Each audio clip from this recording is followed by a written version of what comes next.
Hello and welcome to the news for July 20th. As per usual, I am Delrith and I am here to guide you through all of the gaming news this week. Gotta be honest with you, not a lot of stuff happened. It wasn't very exciting. I think the most exciting thing is that we have released our Stray review, full link in the description, maybe even on screen, and it's pretty awesome. I think you should go check out the Stray review, like the video if you enjoy it, and we'll hop right into the news now. There is a new single-player Aliens action horror game in the works. For those of you that remember Alien Isolation, Alien works pretty good as a horror game. Now, there isn't any gameplay or any footage or any screenshots or anything like that right now.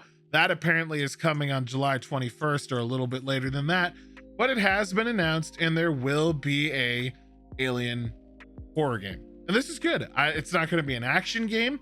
It's not going to be like an FPS shooter. It's not a competitive shooter.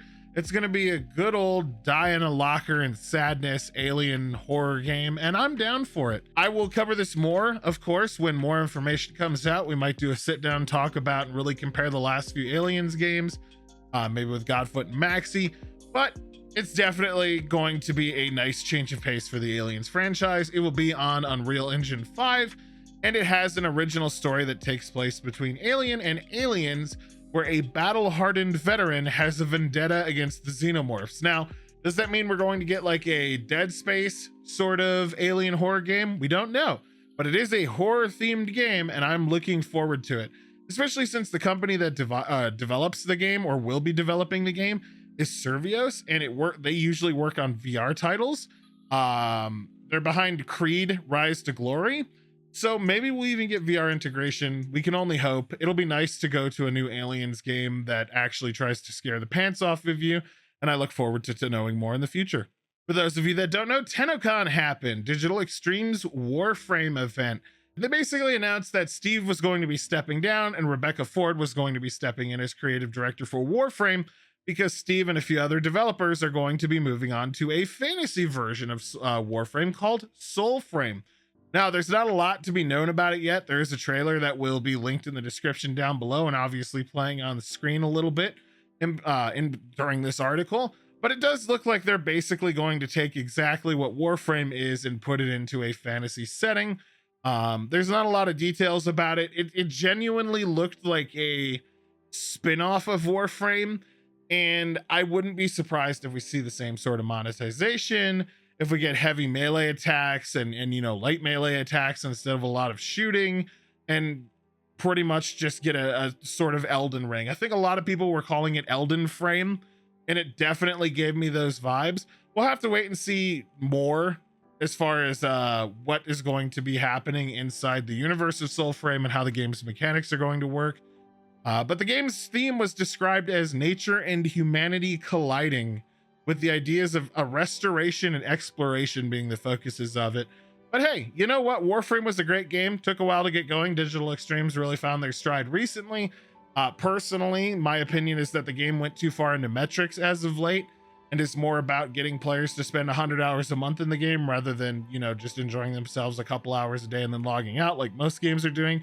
I hope Soulframe eases into that a little more and doesn't go straight in on that, because it's just a lot more fun. We'll definitely be covering that when it comes out in the future, and if any more news comes out or actual gameplay footage, we'll probably do a sit-down discussion. I worked with Digital Extremes a lot back on Warframe, been to multiple TennoCons in person back when that was a thing before COVID, so we'll just have to wait and see if it's good. In other very, very, very, very, very brief gaming news for this week, Yakuza 8 has been shown off. Yes! Yeah, albeit in a very, very limited fashion, and it was basically showing off that it is definitely a thing. It's in the very initial stages of being developed. It was shown off during a tour of the studio of the game, or the company making it, I'm gonna say this so wrong and Godfoot's gonna get angry at me. Ryuga Gotoku Studio.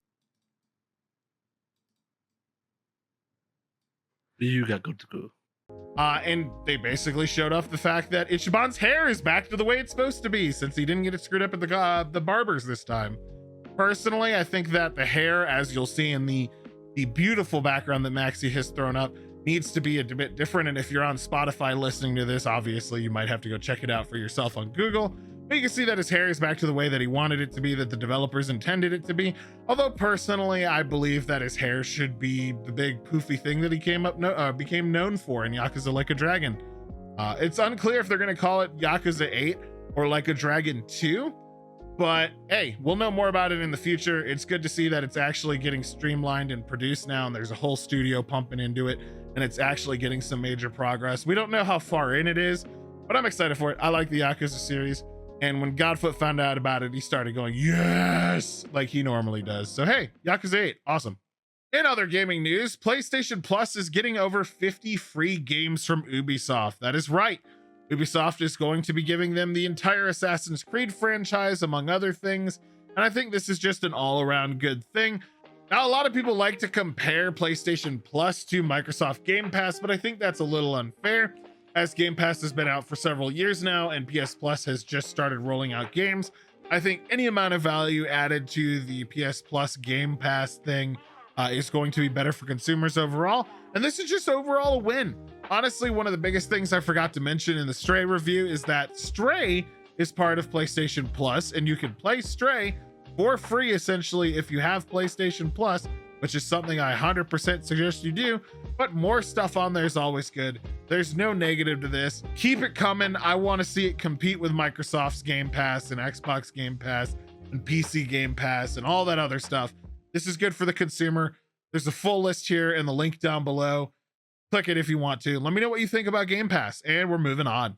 We're moving on to some sad news, and that is that CD Projekt Red's stock is worth a quarter. That's right, a fourth of what it was before Cyberpunk 2077 released. Now, obviously, there's a lot of reasons for this, the game's poor reception being one of them, but a lot of it has gone downhill continually since they are just focusing on, or were for the most part, focusing on just fixing the game for quite a while. And the fact that the multiplayer mode of the game that was announced and people were excited about got canceled. Even though Cyberpunk 2077 sold 14 million copies in 2020 alone, they really just didn't bounce back from the PR hit that they took. They were worth 40 billion Polish zloty, which whatever that's worth in USD, Maxi will throw up on screen. Now it's worth less than 10 billion, which is really sad because they were the biggest gaming company in all of Europe at one point. They used to boast about it.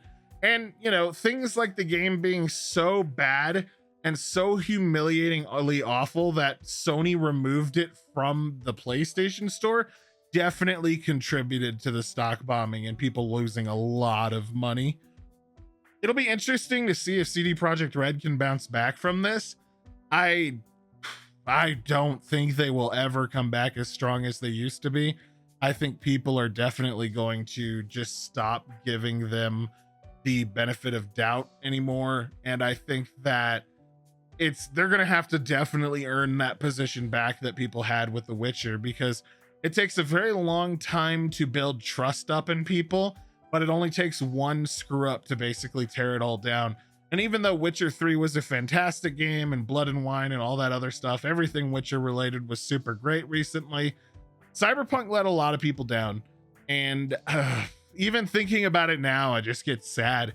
Just because, you know, it had such a promising future and such a promising idea that when it was dropped on the ground and fumbled and just crashed everywhere, you know, you just don't get over something like that. Good news as far as people are concerned about Cyberpunk 2077, though, something I will mention is that modders have fixed an absolute ton of issues with the game. So if you were sad or still are sad, like I am in my case about Cyberpunk 2077, you can go check out the community patches. You can go check out the modding nexus for Cyberpunk. There are an absolute ton of improvements that you can download for the game that take no effort to install. And the community patch even did as much as like fixing all the car problems. I believe somebody added flying cars into the game, which was another thing that was promised by CD Projekt Red that probably contributed in failure, that they said, oh, isn't possible at a certain point. But then someone modded it in. A single person modded it in, as far as what I was reading a while back, when an entire company couldn't. So yeah, we'll see what happens. We'll see if the full expansion that they're working on for this game does any major differences in their stock. And we'll see if the next Witcher project that they're focusing on if that ever comes, does anything to benefit the company. But we can only hope that they get better. Now for something only slightly gaming related, but I thought was personally really cool. It turns out that SATA cables actually, like, I guess, broadcast data in a form of a radio signal in the 6 gigahertz band. And even though it pretty much has no practical application as far as I can tell, you are able to intercept that information through electromagnetic leakage on the cables with an antenna that's located within 3 meters of the device itself, and you're able to intercept that data. Now, a group of people in Israel did this, researchers at the University of Negev in Israel. But you basically can use a hacker could use a device, an antenna, to steal data from SATA cables that were in a computer if they don't have physical access to all the data or the computer's not logged in, or something like that. Basically what they did was they had the antenna array set up. They sent a password from the hard drive through the cable. The other machine was able to pick it up. That's cool. Really interesting technology, kind of useless as far as I'm concerned. If you're at that close to proximity of the computer, you have physical access anyway. And at that point, like, why not take the computer? Why not do a million other things that are more effective at stealing data or embedding things, because you have to be a meter away for this thing to work? But the idea is this: now that people know that you could do this, I wonder if it's going to spur people to try to figure out how to do it to other types of cables. There are a billion different things you could do if you had access to, like, broadband cables remotely or through antennas or anything like that. A million other cables exist. Who knows if it's possible to even do that with their electromagnetic interference, but it might be worth looking into, because this is just a cool bit of technology. You can look more into it. I'll put it down below. It was a very interesting read. Like I said, quite pointless as far as like an espionage thing goes. If you could think of a better way this could be used, or how this would be applicable in like a modern setting to take data off SATA cables with a giant antenna, please let me know, because I couldn't think of any. Now for the most depressing news of the entire news. Tony Hawk is making another skate game, but it's an NFT project. I really don't know how to say that any more excitedly than I did.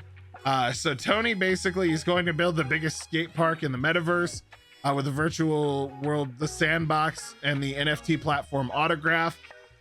Tony Hawk Land will be a new space in the sandbox, which bills itself as a part of virtual real estate, part amusement park. So it's not really a new skate game. It's more of like a skate game inside of a game, inside of like a virtual world, like VR chat. But it's going to be built on the Ethereum blockchain, and it will let you exchange cryptocurrency, oh joy, for access to virtual plots of land and to monetize voxel assets by trading in in-game items as NFTs. Now, if that gave you a stroke, it doesn't really end there. It will create NFTs based on the Tony Hawk brand and his skateboards, his, personal equipment and his apparel. And the quote was, the sandbox will make these NFTs interoperable in its open metaverse, turning autographs, high fidelity avatars into 3D voxel versions that have in-game functionality for experiences, adding utility and value for their owners, according to a press release. But as we know, the NFT market is crashing and burning right now. Same with the crypto market. Both of these markets are on fire. So the game's longevity and this project's longevity and all of these NFT related things, all of their longevity is in question.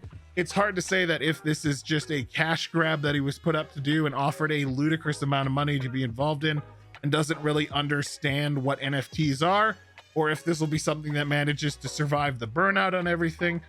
It does have, the virtual world already has a lot of partnerships with likes of Ubisoft, with the Rabbids, the Walking Dead, Snoop Dogg, Adidas, the Smurfs, Care Bears, and Atari and all that. But we'll see. I mean, I guess somewhere for NFTs has to survive. I am still personally not on board with any of it. I just don't want to touch it. I don't encourage people to spend money on them. I know a lot of people who have lost money on NFTs.